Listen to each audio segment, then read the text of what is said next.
Hola y bienvenidos al primer podcast de pasatealoeléctrico.es.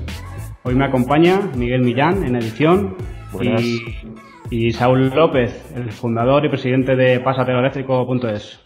Artista invitado, muy buenas. El invitado de hoy. Pues nada, Saúl, cuéntanos, ya que tú eres el fundador de Pasateo Eléctrico, en qué va a consistir el podcast y qué vamos a tener en él y cuándo vamos a subirlo. Bueno, la idea es empezar con un podcast semanal, pero todo esto, claro, lo tendremos que mantener flexible en función de la disponibilidad de cada uno y, en fin, y las circunstancias que vayan surgiendo. El contenido del podcast intentaremos que básicamente se articule en torno a 2 o 3 ejes. Uno sería dar noticias, dar novedades del mundo de la movilidad eléctrica sostenible. Otro en el que querremos intentar siempre tener algún participante, algún invitado que pueda aportar alguna experiencia personal, que nos tenga que hacer preguntas, plantear casos prácticos, lo que sea, lo que vaya surgiendo. Y luego puede haber una tercera parte en la que, según la agenda de la semana, pues dé pie a hablar de algún tipo de off-topic o no, o simplemente profundizamos en las 2 partes anteriores. Pero de cualquier forma, a mí me gustaría que esto sea un poco como el trabajo que hemos venido haciendo tanto desde la página web como desde la gente que está dentro de la asociación Pasatero Eléctrico. Un trabajo voluntario, un trabajo que la gente que disponga de tiempo y recursos y quiera dedicarlo a esto, pues aquí tiene otra plataforma más para que su labor pueda llegar a más gente. En la web la gente escribe, publica cosas, en el podcast la gente hablará y así lo que no entre por los ojos entrará por los oídos, pero al final el mensaje está claro: pásate a lo eléctrico. Está claro que nosotros lo que queremos con esto es llegar a mucha más gente. Esa gente que no puede ver vídeos o no tiene tiempo ni tampoco le quiere ver la web o le da pereza leer directamente, que pueda poner esto en el coche o en casa mientras hace cosas o mientras conduce y le sea más ameno. Quien nos habla, el director de podcast, David Montero, y vamos a dar paso a Miguel Millán, que nos va a contar las noticias de esta semana más destacadas.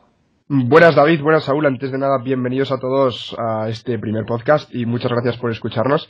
Vamos sin más dilación con las noticias de la semana.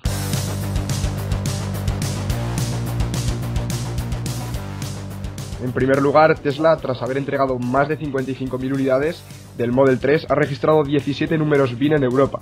Esto, pues bueno, puede significar la entrega de las primeras unidades fuera de Estados Unidos y estos rumores parecen indicar que podremos ver este sedán californiano en nuestras calles a principios de 2019. Chicos, ¿creéis que esto va a ser así o tardará más en llegar a Europa y será una vez más un tiempo Elon y se retrasará? Tiempo Elon. David, si te parece, contesto yo primero o voy dando mi opinión. Es curioso el baile de cifras porque en algunos medios online se han visto 17 números de bastidor registrados, en otros 19. Pero el caso es que todo esto al final tampoco ha sido confirmado de manera oficial por parte de la marca, de Tesla. Simplemente lo que se ha hecho es fijarse en el indicador del dígito, creo que era el número 7 o el 8 de la serie de números que compone el número de bastidor, y se han dado cuenta que por primera vez aparece el sexto dígito. En el dígito número 6 aparece el número 7, y eso es lo que ha venido utilizando Tesla hasta ahora en los Model S y Model X para indicar un vehículo que está destinado al mercado de la Unión Europea. Entonces, basándose en eso, si se confirma que efectivamente este 7 significa lo mismo en el Model 3 que sus hermanos mayores, aquí hay 17 o 19, según el medio, números de bastidor registrados para Europa. Así que esto probablemente tiene pinta de que sean vehículos de demostración, ¿no? Para colocar en determinados tiendas Tesla, en determinadas tiendas Tesla a lo largo de Europa, para que la gente pueda ir viéndolo, probándolo, no sé si primero reservistas o abierto al público, a saber. Al final esos son rumores, pero tiene buena pinta, la verdad. Y contestando a la pregunta de Miguel, yo no creo que vaya a haber ya más retrasos en el calendario de producción y de distribución que se ha marcado Tesla. Clarísimamente se vieron obligados a posponer 2 veces su agresivo plan de escalada de producción y de entrega de vehículos. Al principio recuerdo que querían haber alcanzado ya las 5.000 unidades de Model 3 producidas semanalmente en el último trimestre del año 2017. Y luego, claro, tuvieron que posponerlo sobre la marcha y dijeron, bueno, a finales del primer trimestre de 2018. Y lo tuvieron que posponer una segunda vez diciendo, va a ser mejor que finales del segundo trimestre, o sea, para junio, ¿no?, de este año. Y esto ya al parecer lo alcanzaron, lo han conseguido, con sus dificultades y sus problemillas que ir resolviendo, cuellos de botella en la fabricación, etcétera, pero se mantiene. Parece que ya van produciendo a buen ritmo y no hay más retrasos. Así que yo creo que sí, que en la primera mitad del año 2019, espero que para marzo o así, empiecen a entregar Teslas Model 3 ya en Europa. David, ¿tú cómo lo ves? Sí, además, otros rumores que han llegado es que en esos 17 números de bastidor también incluyen ya las versiones normal, performance y la 4x4. Y también han llegado otros rumores que dicen que las primeras unidades que vengan a España serán esos modelos de prueba, modelos para prensa, sobre todo, para que empiece a verlo cómo es este modelo, y para ver también la gente que tiene reserva del modelo, que se cumplen los plazos, como en la página web cuando te metes en tu coche, pone principio de 2019 la entrega. Correcto, pues esperemos que sea así y que lleguen pronto y ya la gente pueda disfrutar de su coche eléctrico. Vamos con la segunda noticia. El pasado 4 de septiembre se presentó en Estocolmo el nuevo Mercedes EQC, el que va a ser el nuevo SUV eléctrico de la marca alemana. Y con esta presentación esperan poder hacerle la competencia a Tesla. David, con las características que conocemos, ¿creéis que este Mercedes va a ser el Tesla Killer o seguirá Tesla reinando en el mercado de los coches eléctricos? Vamos a decir las características primero. Es un modelo de un concepto, un SUV, un SUV. Tiene dos motores que le hacen tener una potencia de 300 kilovatios, o lo que es lo mismo, 408 caballos. Tiene 765 Nm de par. La batería es de refrigeración líquida, tiene 80 kWh, que nos daría para 450 kilómetros en ciclo NDC, que ya sabemos que está obsoleto. Unos 320 han estimado en ciclo EPA. La batería tendrá 8 años de garantía o 160.000 kilómetros, como alguna marca ya nos tienen acostumbrados. Y la carga será a 110 kilovatios la continua y a 7,4 kilovatios la alterna. Una aceleración de 0 a 100 en 5 segundos con 1 y un peso de 2.425 kilos. Y aquí viene el debate. Una velocidad máxima limitada a 180 kilómetros hora. Saúl, ¿qué te parece? Sí, esto yo ya dejé claro en redes sociales, lo puse en Twitter, que me parecía el punto débil de este coche, que demuestra incluso que, claro, a ver, hay que entender al fabricante. Hay un enorme debate interno en los fabricantes europeos, sobre todo en los alemanes, porque apostar demasiado decididamente, demasiado fuerte por el vehículo eléctrico, cambiar de arriba abajo todas sus plantas, sus cadenas de producción, implicaría al fin y al cabo romper muchas cosas en el proceso, es decir, destrozar puestos de trabajo, destrozar márgenes de beneficio. Yo, en el fondo, desde un punto de vista de la empresa, yo entiendo que esta gente quiera ralentizar la adopción del vehículo eléctrico para seguir intentando extraer lo más posible de la vaca de oro que les está dando leche dorada ahí con los motores diésel y gasolina. Yo lo puedo entender, pero claro, gente como yo, gente como los que nos están escuchando y los que participáis conmigo en Pasatero Eléctrico, tenemos otra visión y queremos ir más rápido, más adelante. A mí me da la sensación de que dentro de todo este debate interno que tienen las marcas de voy a hacer un coche eléctrico, vamos a ver, es Mercedes, pueden hacerlo mejor, estoy seguro de que pueden. Limitarlo a 180 kilómetros por hora, sí, seguro que tiene una explicación técnica para no sobrecalentar la batería, a lo mejor los ingenieros han diseñado un sistema de refrigeración que si vas a más de 180 por hora se puede calentar más allá de los parámetros que ellos han definido, da igual. Si todo esto se puede justificar técnicamente de 1000 maneras, yo lo entiendo. Pero a lo que voy es, vete tú a Alemania a vender en un concesionario alemán un vehículo que no supera los 180 kilómetros hora de velocidad punta en las autobahn alemanas. Vete tú a decirle a un tío que se gaste dinero en un Mercedes para que le adelante un Seat Ibiza por la autopista. Es que eso no va a funcionar. Y por eso yo digo que yo creo que se están ellos mismos torpedeando debajo de la línea de flotación para no venderlo. De nuevo, o sea, yo a lo mejor sospecho mucho y soy muy retorcido, pero de nuevo lo veo como el enésimo motivo, antes porque lo hacía feo, antes porque lo hacían sin autonomía, ahora porque lo hacen que no corre. Pero al final yo creo que se andan buscando siempre una excusa para no hacer un Tesla Killer. Y ahí contesta tu pregunta. No es un Tesla Killer. De entrada, porque le faltan ciertas características técnicas que le permitirán competir con Tesla. Y de hecho recuerdo que mi coche, que es de 2014, un Tesla Model S, está limitado electrónicamente a 200 por hora. Hasta que Elon Musk se hizo un tour por Europa y los responsables de Tesla en Alemania le llevaron a las autopistas. Y entonces dijo, venga, de ahora en adelante los nuevos que fabriquemos van a tener 225 km/h de velocidad máxima o 250 en las versiones performance.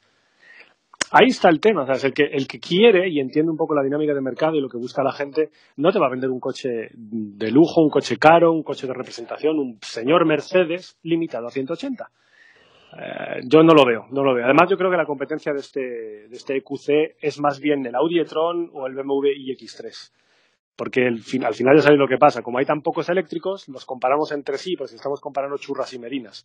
Un SUV no es comparable a un sedán no es comparable a un compacto. Y sin embargo, lo hacemos. Porque claro, es que hay tan pocos eléctricos para comparar que acabas comparando un Leaf con un EQC o con un Tesla Model S. Y son tres coches completamente diferentes. David, ¿tú cómo lo ves? Yo lo que veo también que deberían hacer un estudio de mercado y lo que tú dices de Elon Musk, que lo probó en Alemania con el Tesla, ver qué país necesita velocidad o qué países los 180 le vale. Porque, por ejemplo, en Volkswagen yo conozco un cliente que nos vino de Alemania con un Touran y su sistema de regulación de distancia con el vehículo de adelante estaba limitado a 120 km por hora. Mientras que en Alemania decía que sus compañeros decían que estaba limitado a 150.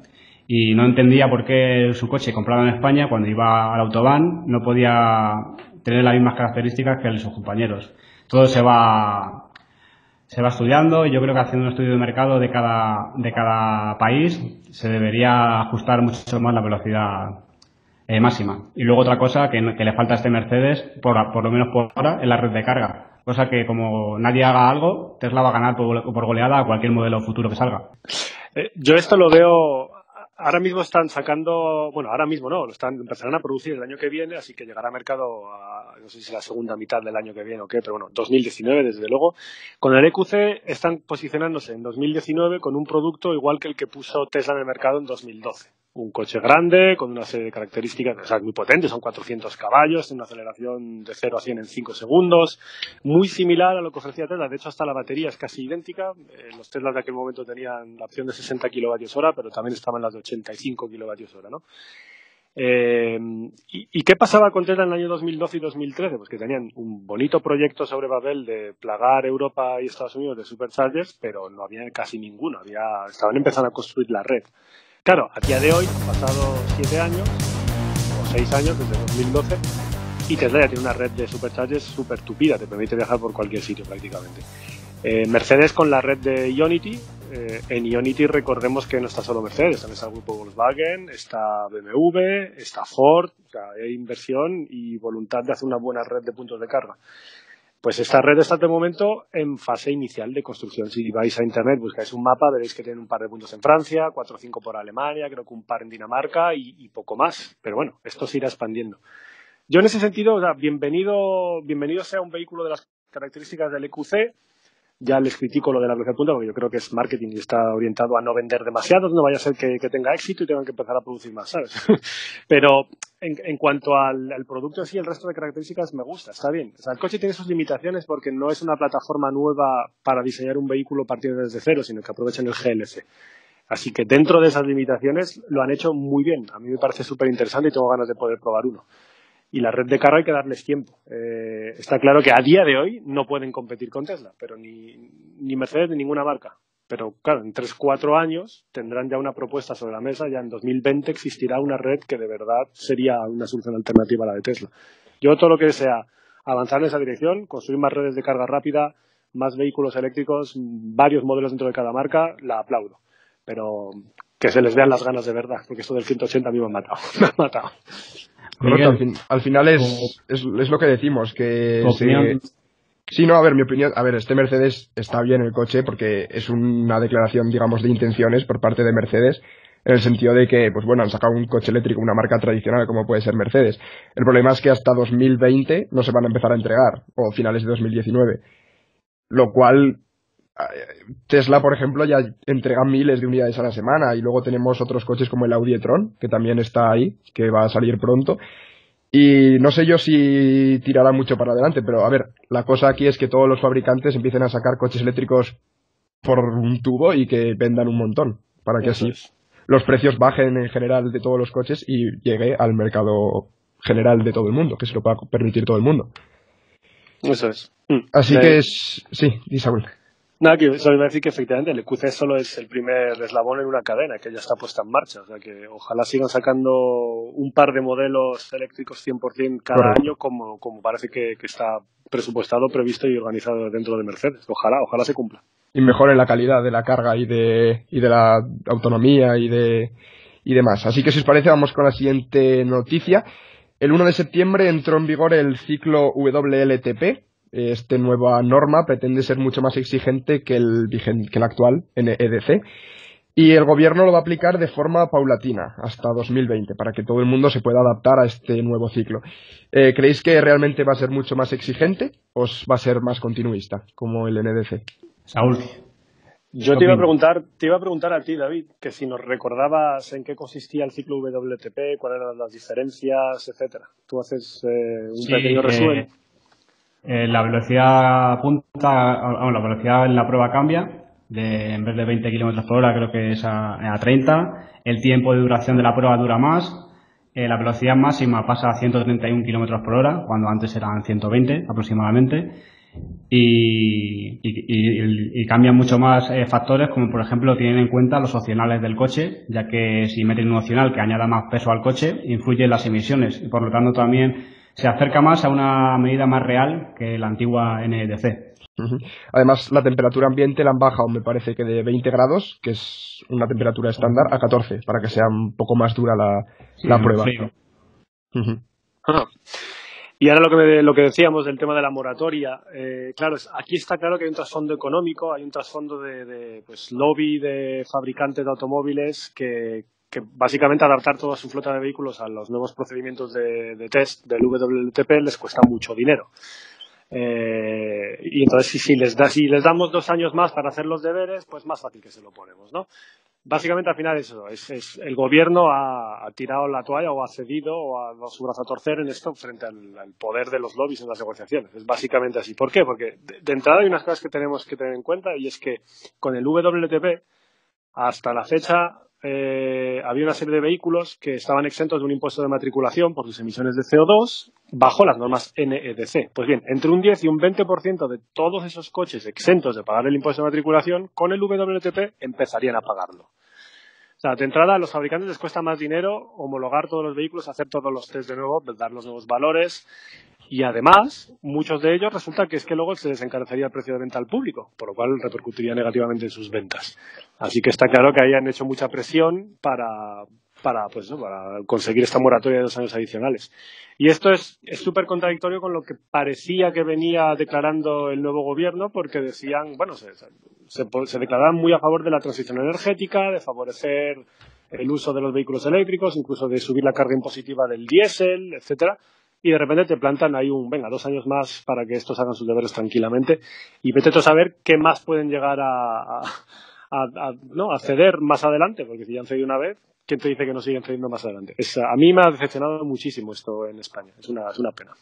Además, esto puede afectar mucho también a los híbridos enchufables, porque como no cumplan el mínimo de kilómetros en eléctrico, también les pueden quitar la etiqueta 0. Fíjate, con el nuevo WLTP perderían la etiqueta 0 y pasarían a tener ¿cuál? La Eco. La Eco, claro, la verde, la siguiente, la Eco, sí. Pues fíjate. Yo voy a contar un par de anécdotas, Miguel, y luego te doy paso. Sí.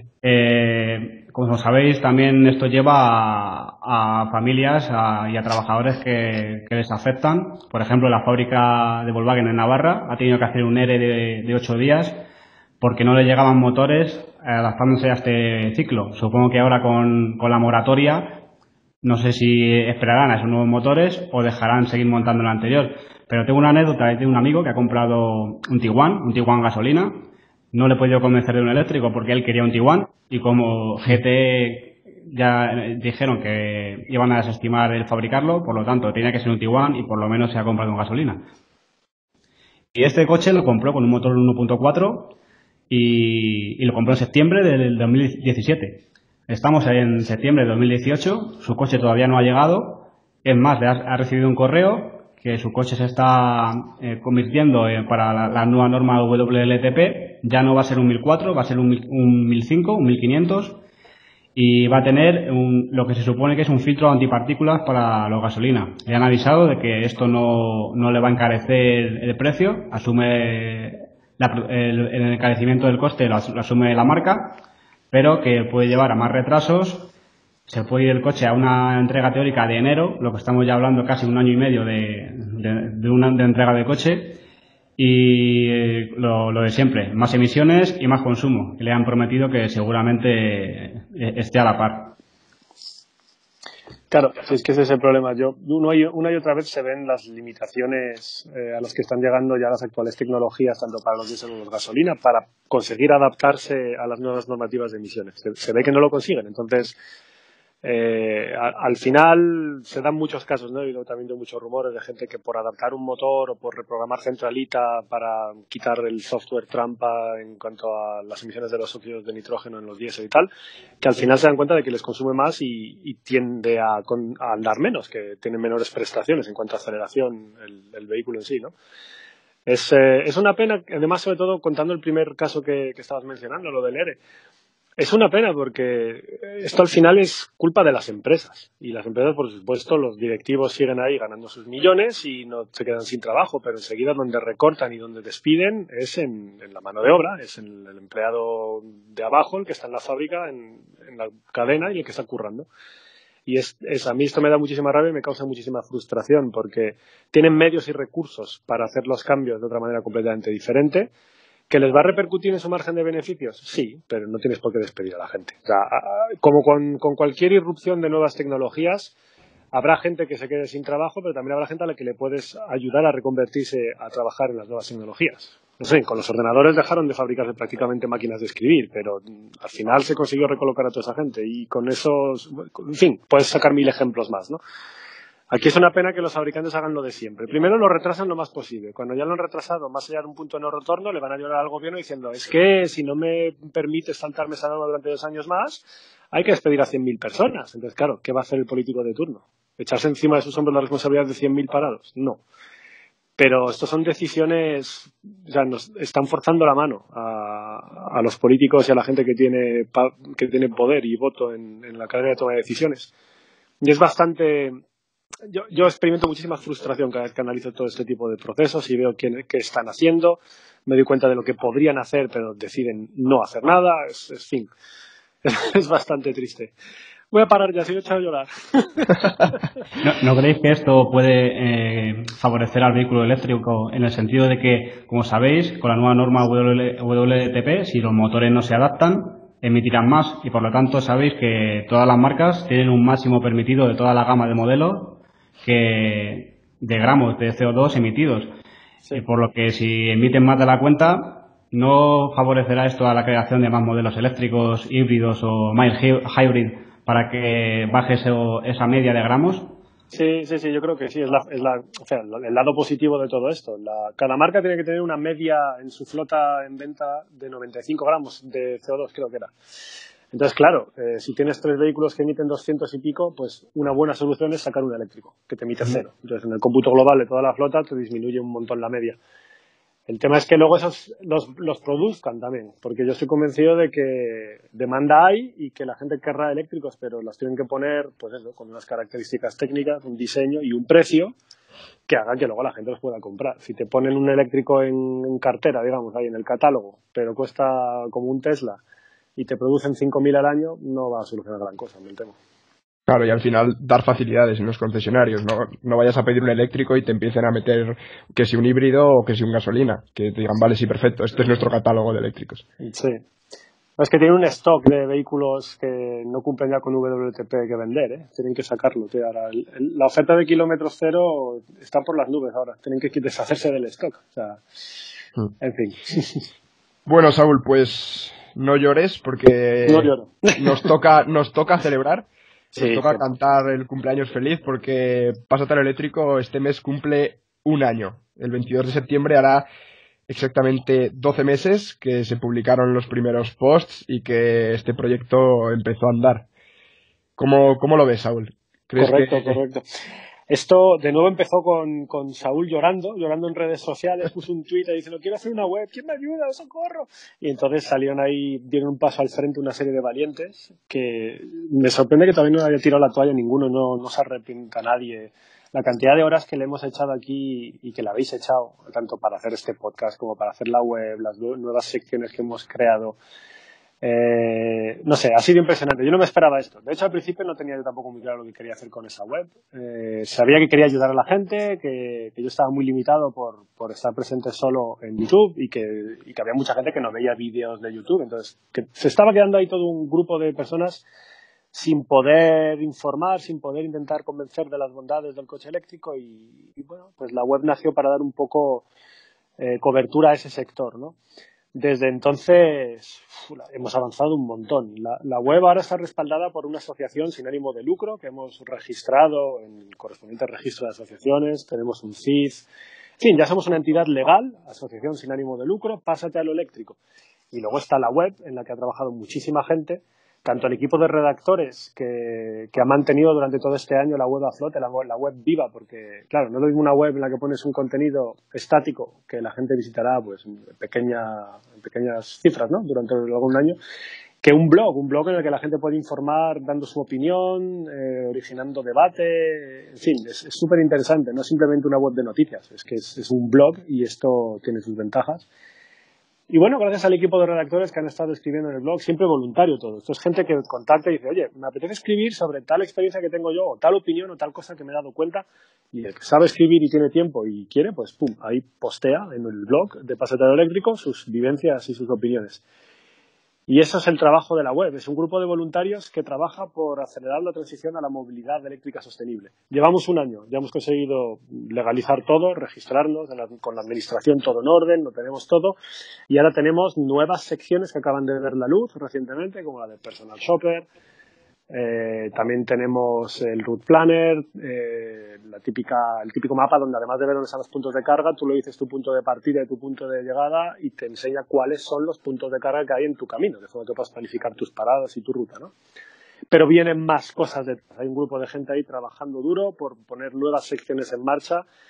Si nos da más adelante el tiempo, los recursos, y cuando digo recursos también, pues recursos económicos, porque pronto vamos a empezar a necesitar dinero, que ya basta de que la gente ponga dinero de su bolsillo para todo esto, pues luego incluso podremos desarrollar una app para teléfono móvil, en fin, tenemos un montón de proyectos en mente, hay mucha gente con muchísima ilusión, muchísimo entusiasmo trabajando y sobre todo el objetivo es lo más noble que tiene todo este proyecto. El objetivo es sin ánimo de lucro, es ayudar a la gente.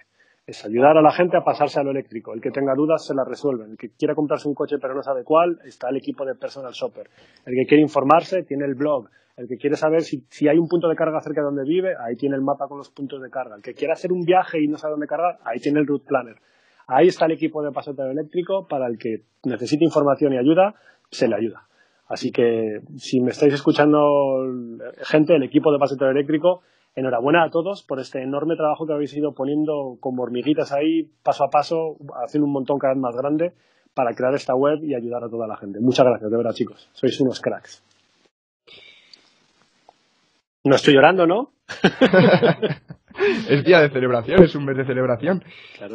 Pues nada, ha sido un placer dar las noticias de la semana y ahora ya, David, tenemos una pequeña entrevista a Saúl. Un placer, muchas gracias por escucharnos. Gracias, Miguel. Sí, muchas gracias también a todos por dejarme también pertenecer a Pásate a lo Eléctrico. Ya me lo llevo ya también a la personal. Todavía no se ha cumplido el aniversario hasta el día 22 y me considero ya parte de ese primer año y que espero que sean muchos. Claro que sí. Unas preguntas que nos han mandado por correo a David García para un proyecto y si quieres, Saúl, te hacemos las preguntas, contestas primero y, sí. Y yo si aporto luego algo. Vale.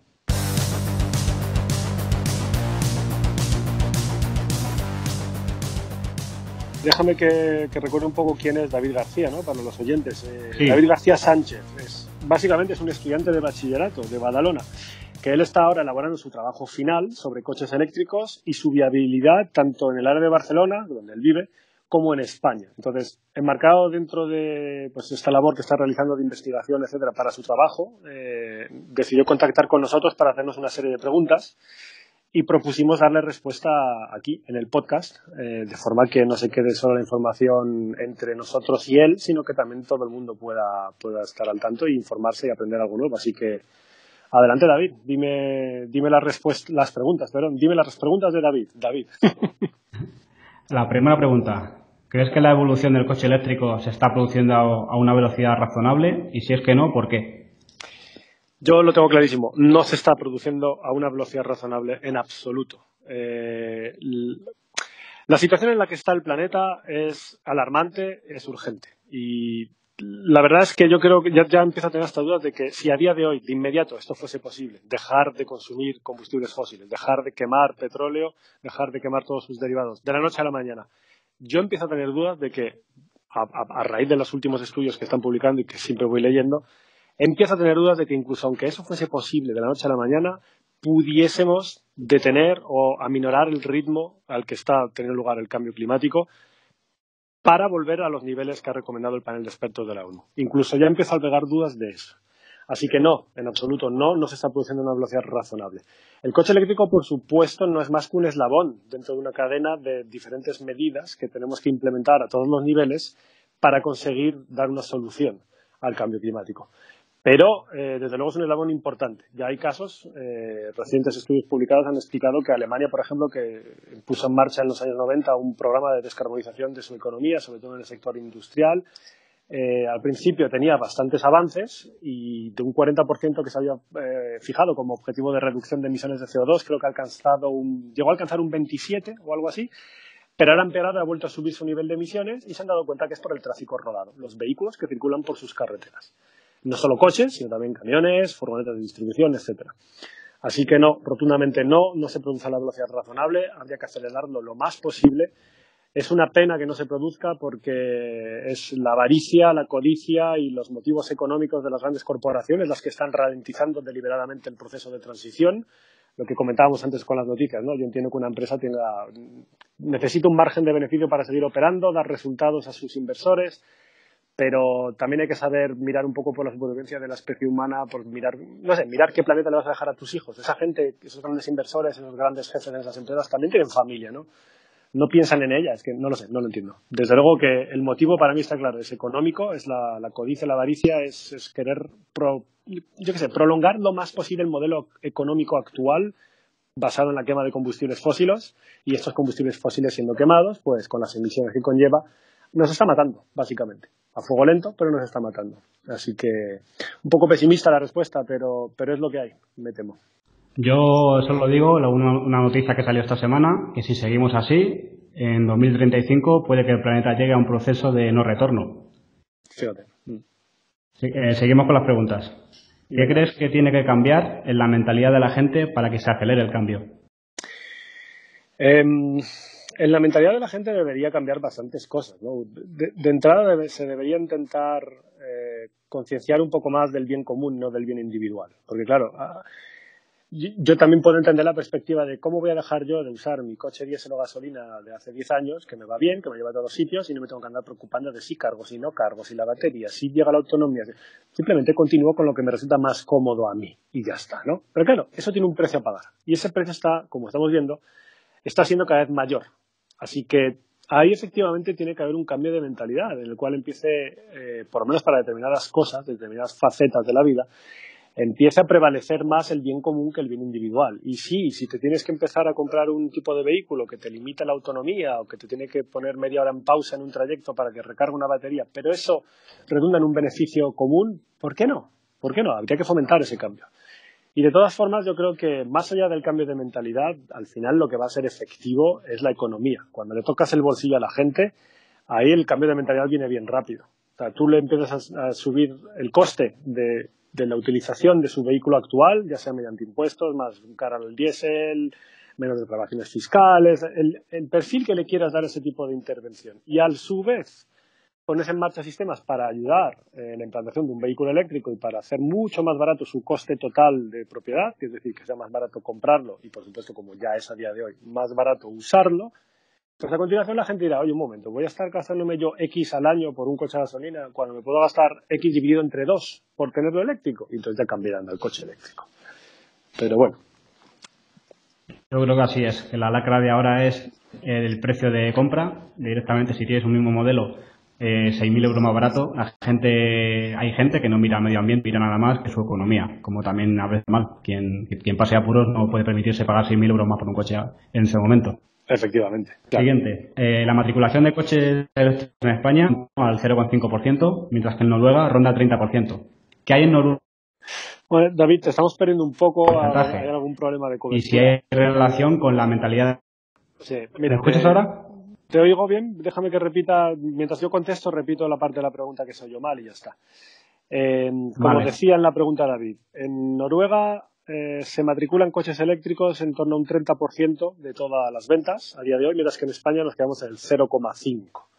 ¿Y qué hay en Noruega que explica que se dispare este porcentaje, ¿no? Como yo he vivido en Noruega muchos años, esto lo puedo contestar fácilmente. Y también en la pregunta decía que qué hay en relación con la mentalidad de los españoles, ¿no? O que si hay alguna relación con la mentalidad de los españoles. Y esto, pues claro, se puede hilar perfectamente con la respuesta a la anterior pregunta de mentalidad y el bolsillo. Al final, los noruegos no son tan distintos de los españoles. Cada país, cada nación, cada grupo de personas tiene sus particularidades, pero al final no son tanto las diferencias. Yo he vivido la mitad de mi vida en el extranjero, he vivido en Inglaterra, en Bélgica, en Luxemburgo, he trabajado muchos años en Argelia, he vivido en Noruega, ahora vivo en Francia. Y al final me doy cuenta de que siempre siempre hay una tendencia de los españoles a pensar que los de fuera hacen las cosas mejor, son mejores. Tenemos un poco como envidia, entre comillas, ¿no? De algunas de esas cosas. Pero claro, esas cosas que tanto idealizamos, luego vas a vivir en aquel país y te das cuenta de que no son así, se te cae el mito. Así que tranquilos con el tema de la mentalidad, porque al final no hay tanta diferencia, y aquí la diferencia principal entre por qué Noruega tiene un 30% de vehículos electricos, de cuota de mercado de vehículos eléctricos a día de hoy, mientras que España no llega ni al 1%, al final está en el bolsillo, que es lo que hablábamos antes. En Noruega, cuando tú quieres comprar, por ejemplo, un Volkswagen Golf a gasolina, ese Golf que en España te costaría 25.000 euros, en Noruega te va a costar casi 40.000 euros. Porque Noruega no es un país miembro de la Unión Europea y entonces pone aranceles a la entrada de mercancías que vienen de fuera. Cuando un alemán quiere exportar su Volkswagen Golf alemán a Noruega, tiene que pagar aranceles. Y entonces tu Golf de 25.000 euros pasa a costar 38.000 o 39.000 euros. Esos aranceles, si el Golf es eléctrico, desaparecen. No le meten aranceles. Pero es que además, porque los noruegos han decidido que iban a fomentar la movilidad eléctrica sostenible, al precio del Volkswagen Golf eléctrico en Noruega tampoco le ponen IVA. Total, que tú estás comprando un coche en Noruega sin impuestos, porque es eléctrico. El impuesto de matriculación y de circulación sigue existiendo, pero lo pagas como si fuera una moto, un scooter de 50 centímetros cúbicos. No pagas nada, creo que son 40 euros al año. Mientras que a los coches que expulsan CO2 y óxido de nitrógeno, los diésel y los gasolina, les acribillan a impuestos de circulación y impuestos de matriculación. Y claro, ¿cuál es el resultado? Que el noruego que quiere comprarse un coche, aunque no le dé la menor importancia al clima, al cambio climático, al medio ambiente, él va a ver que se puede comprar un Golf por 40.000 euros de gasolina, otro tanto diésel, no sé por dónde andará la cosa, supongo que un poco más de 40.000, o por 24.000 euros eléctrico. ¿Qué hace el noruego? El noruego no es tonto, el noruego se lo compra eléctrico. Y esa es la diferencia entre Noruega y España. Y eso es lo que marca el camino a seguir. Al final es una nueva tecnología que tiene un sobrecoste durante los primeros años de existencia de esa tecnología. Tiene que haber políticas públicas encaminadas a estimular el consumo y la implantación de esa nueva tecnología porque es beneficiosa para todo el conjunto de la sociedad. Sin esas políticas públicas es muy difícil que avance el vehículo eléctrico. Así que la vía es clara. Ayudar la implantación del vehículo eléctrico desde las políticas públicas mediante políticas económicas y otro tipo de incentivos. Está clarísimo. Efectivamente, cuando ese hándicap del precio desaparezca en España, que llegará, la gente comprará más eléctricos y ese porcentaje va a subir seguro. Siguiente, dice David, he visto diferentes tipos de cargadores, rápidos, súper rápidos y diferentes tipos de conectores. Tipo 1, como coches como el Nissan Leaf 1, tipo 2, como coches como el Tesla. Y pregunta, ¿esto puede influir de alguna manera en la forma en que evolucionarán los coches eléctricos? ¿deberían ponerse de acuerdo y utilizar el mismo las marcas? ¿Y qué conexión es más efectiva? ¿O si hay algún tipo de desgaste en las baterías por usar supercargadores? Son unas preguntas muy interesantes. Efectivamente, aquí pasa un poco también como con los teléfonos móviles, cuando hace unos años cada marca tenía su tipo de conexión y no eran compatibles entre sí. ¿Qué pasó al final? Llegaron los poderes públicos y dijeron, esto es un chocho, no hay que se entere de nada, a partir de ahora se armoniza en torno a uno o dos formatos y se acabó. Con el vehículo eléctrico efectivamente pasa lo mismo. Aquí cada fabricante desarrolla su conector. De hecho, para complicar más las cosas, en Estados Unidos Tesla tiene su propio conector, exclusivo de Tesla, no es compatible con ninguna otra marca. En Europa, afortunadamente, lo obligaron a usar uno de los que había por aquí y decidieron usar el tipo 2. Esto sí que puede ser efectivamente una influencia negativa, porque, claro, una persona que no conoce nada de los vehículos eléctricos le empiezas a contar y cuando ve que tiene que llevar 20 kilos de cables y adaptadores en el maletero para poder cargar su coche en un viaje, dice, no, me voy con mi diésel. Así que está claro que, además del sobrecoste, además de la complejidad técnica, pues no, esto no ayuda. Y habría que armonizar. También, ¿qué conexión es la más efectiva? Esto es una muy buena pregunta porque yo sé que hay diferencias entre una carga por corriente alterna o una carga por corriente continua y tengo claro cuál es la mejor. Pero no tengo claro que dentro de la corriente alterna, por ejemplo, haya algún tipo de jerarquía, ¿no? Que se pueda establecer de alguna forma que el tipo 1 es mejor que el 2 o al revés. Tú, David, que tienes más conocimientos técnicos en cuanto a esto, ¿sabes si hay algún tipo de diferencia? ¿Hay alguno que es mejor que otro entre tipo 1, tipo 2, etcétera? Yo no veo diferencia. Bueno, el tipo 1 de algunos coches, simplemente la diferencia que no tenía bloqueo, que tenían que poner la gente a un candado para que no se desconectaran. Pero diferencia a nivel de eficiencia, de carga, no tiene ninguno. Sí, lo que yo sospechaba, pero no estaba seguro. Lo que sí que quería mencionar es esto que os decía, que entre la carga en corriente continua y corriente alterna sí que hay una diferencia. Os recuerdo, para el que no esté muy puesto en todo este tema, corriente alterna es lo que tienes en tu casa. Cuando enchufas el microondas, el frigo o tu móvil a cargar, eso es corriente alterna. Lo que tienes en determinadas instalaciones industriales o lo que tienes en un supercharger de Tesla es corriente continua. El supercharger de Tesla, cuando carga una batería de un Tesla, está inyectando directamente los electrones a la batería. Mientras que cuando le enchufas ese mismo coche a la pared de casa, con tu corriente alterna, tiene que transformar esa corriente alterna en corriente continua, porque la batería lo que almacena es corriente continua. Entonces, la red de alta tensión trae corriente continua, pero luego para llevarlo y distribuirlo a nivel doméstico en las casas hay que transformarla a corriente alterna. Si cargas tu coche eléctrico, la corriente alterna tiene que volver a transformarse en un cargador de a bordo a corriente continua para almacenarla en la batería, porque es lo que usa el motor y lo que almacena la batería.